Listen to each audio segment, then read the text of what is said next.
Hello, buddies. Welcome back to my channel. This is Anisha here. So, in my previous videos, I told you guys to ask me a few questions and queries if you have any. So, I got few questions and queries. So, I have just picked out few common ones. So, let's answer them all. So, the first query was about that is the CS executive very toughest, and I'm very scared and I'm very confused. So, and how many subjects are there in CS Executive?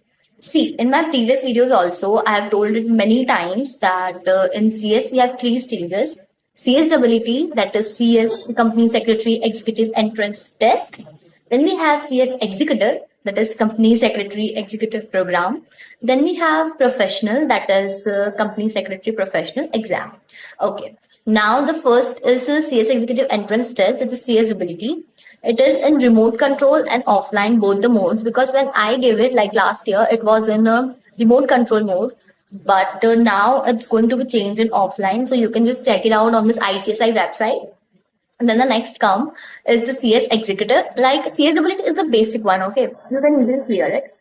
Now comes the CS Executive one. So it has two modules, Group 1 and Group 2, which is Module 1 or Module 2. And it has 7 subjects. In Group 1, we have 4 subjects, and in Group 2, we have 3 subjects. See, if talking about the difficulty level, both the groups are equally difficult, I would say. But I think Group 2 is more on the easier side, according to me, because when I gave it, I found taxation very difficult for me, but rather ECIPL I found it very easier. So it depends on you, but yeah, it is slightly like not slightly, but it is difficult than CSWT. So you have to prepare your mind like that. But it's not toughest. Like it's not, but it's not toughest that you can't clear it. Okay. So you just have to be consistent. Like if your consistency just like if you're consistency attending the lectures, if you're continually just watching your lectures and giving your 100%, then obviously it's not difficult. See, the things get difficult when you're not at all consistent.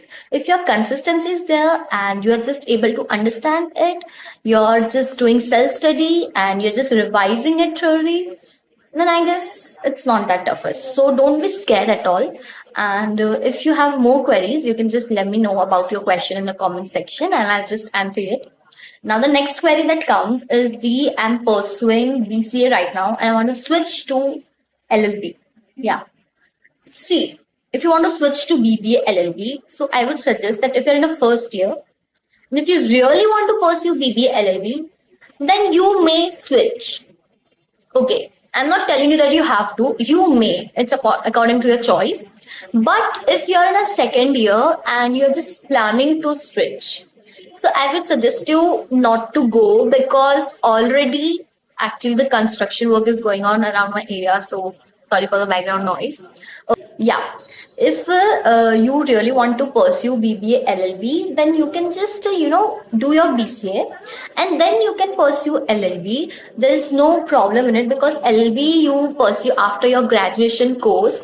But if you want to do integrated one, then you can switch it. But it's not mandatory that you want to do integrated because integrated course is for 5 years, which I'm doing right now, that is BBA LLB. And if you do separately like BCA and LLB, then it will be 6 years. So I don't think so that's a much difference that you have to switch and do all that. You can just simply go with your BCA and along with CS. So that will be more easier and compatible for you.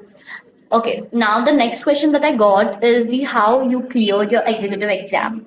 See, so how I cleared it, like in starting of the months, I was like you all, I was not at all consistent. Like I used to watch lectures one day, like I used to watch 2 to 3 lectures. Then another day I was not able to watch a single lecture. So I was very inconsistent, like it's just going like that. But in the last few months, I gave my 100%.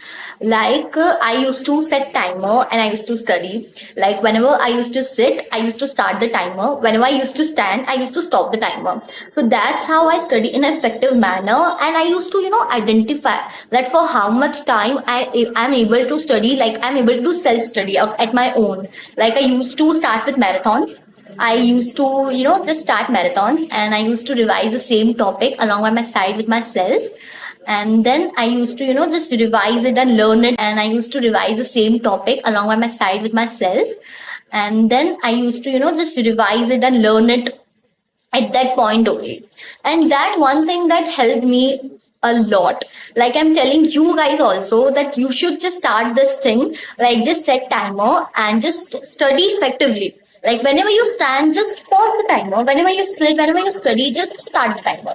Like if you're drinking water also, then also just pause the time. I was just don't, just to like do it like, okay, I have to increase my timer. I used to just increase my timing, so I would just stop it whenever you're standing and just restart it. So this helped me a lot, and this just helped me to identify then how much I'm prepared for the exam. So this one thing helped me a lot to, just do self study and learn. And now one question I also asked, that exam se pehle, like when, like I gave my both groups, I was not having a single gap. So how did I manage? See, when before the exams, I did not watched any videos, like not a marathon, nothing. I was just having the analysis sheets. Like I have taken the lectures of Yes Academy from Pune, so they just gave us some analysis sheets. जिसके अंदर सिर्फ questions होते हैं, okay? So one day before the exams, I only used to solve the questions. Like only questions. What I used to do, I used to see the question, I used to find the answer of it, and I used to write the same answer.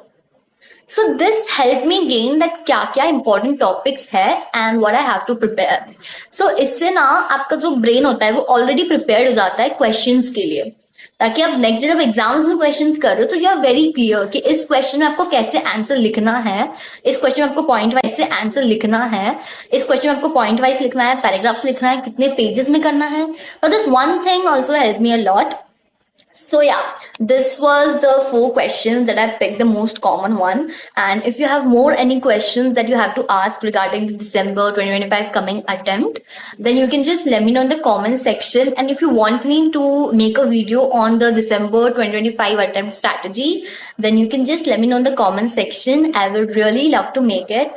And you can, if you have any questions, you can ask me on LinkedIn also. I'll just add here my LinkedIn, and you can just DM me on Instagram also. I'm active on both the platforms also. And of course, if you want, you can just comment, simply just comment here in YouTube. And you can just join my LinkedIn profile also, because I post sometimes on that also, like strategy and all. So you can just join me there. And if you really love my content, and just if you are just thinking that I can help you with anything, so do subscribe to my channel and do like, share and comment and just let me know. Thank you.